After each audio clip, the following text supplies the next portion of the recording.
Class is now in session. I am Professor Hockey, and today we'll be discussing the final Sharks player review of the season, and that will be the final member of the NBC line, Nick Bonino. Now, before I get into him, I should mention why this is going to be the last Sharks player review. As for those who might be keeping track, you might be thinking, well, where is the review of Jasper Weatherby, or Scott Reedy, or Nick Milosh, or Yona Gadjevich?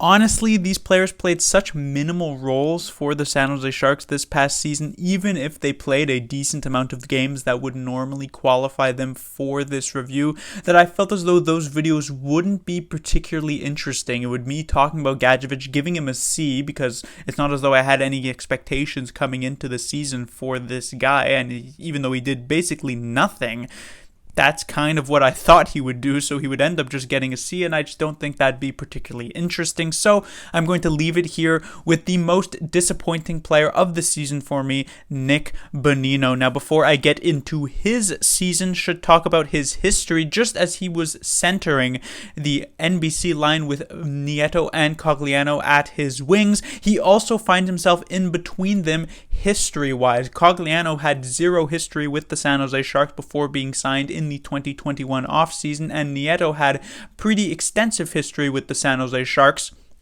getting drafted by them, as well as playing his first few seasons in the NHL with San Jose. Nick Bonino did, in fact, fun fact, get drafted by the San Jose Sharks. He just never actually played a regular season game for them in a San Jose Sharks jersey until this past year when he was signed in that 2021 off season. Now, getting into this year, Nick Bonino, there was some excitement, I would say, not like immense excitement like you would have for like a top six forward where you're expecting some sort of immediate change in terms of play, but Nick Bonino seemingly was a solid player. This is basically the main reason why he was brought in by Doug Wilson. Wilson had likely seen him primarily in two separate occasions. Back in the 2016 Stanley Cup Finals, when he was a part of the HBK line, Kessel himself and Hagelin, which really was the line that kind of broke the camel's back on the San Jose Sharks side when they lost in the Stanley Cup Finals to the Penguins in 6 games,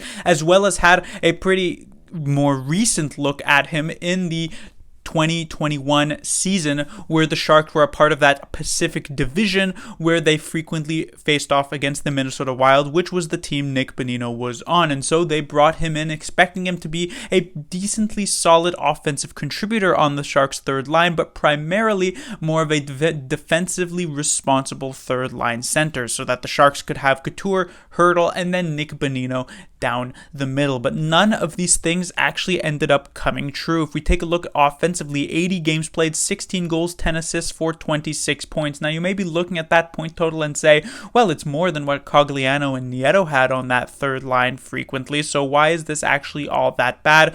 Well, there are multiple reasons. For one, Bonino had a much larger history of offensive contributions. For instance, just last season, he had 26 points with the Minnesota Wild, similar to what he had this year, except he did that in 25 less games. With the San Jose Sharks, he played full 80 games and yet only managed those same 26 points. In fact, Nick Bonino was actually pointless through the first 18 games of this season. On top of that, while Nieto and Cogliano had the majority of their ice time on that NBC line, hovering around that 30%, Nick Bonino had just 23%, still a hefty amount, still the line at even strength that he spent the most time with, but he was also moved up and down the lineup frequently, mostly up, and frequently found himself on a wing with players like Logan Couture. I still remember the horrible experiments earlier on in the season with Nick Bonino on the first line with the San Jose Sharks. On top of that, Bonino was frequently given prime power play time. He found himself a lot of the times, most of the time in fact, on the first power play unit for the San Jose Sharks with players like Burns, like Couture, like Meyer. And while Couture, Meyer, and Hurdle had upwards of 16, 17 power play points, Nick Bonino was all the way down at just 7 power play points while playing on a pretty good first power play unit. This is the equivalent of what Jonathan Dahlin had in terms of power play points, with the difference being that Bonino had almost 40 minutes of power play time extra. And on top of that, of course, Bonino was playing with these fantastic players. Meanwhile, Dahlin frequently found himself on a second power play unit with players like Jasper Weatherby, Mario Ferraro, Nick Merkley, Lane Peterson. And I'm not trying to talk down about those players, but they certainly do not have the skill of those who Nick Bonino played with so frequently. And yet 7 power play points while doing so. That is not very good for a player who had the 4th most power play ice time in terms of forwards.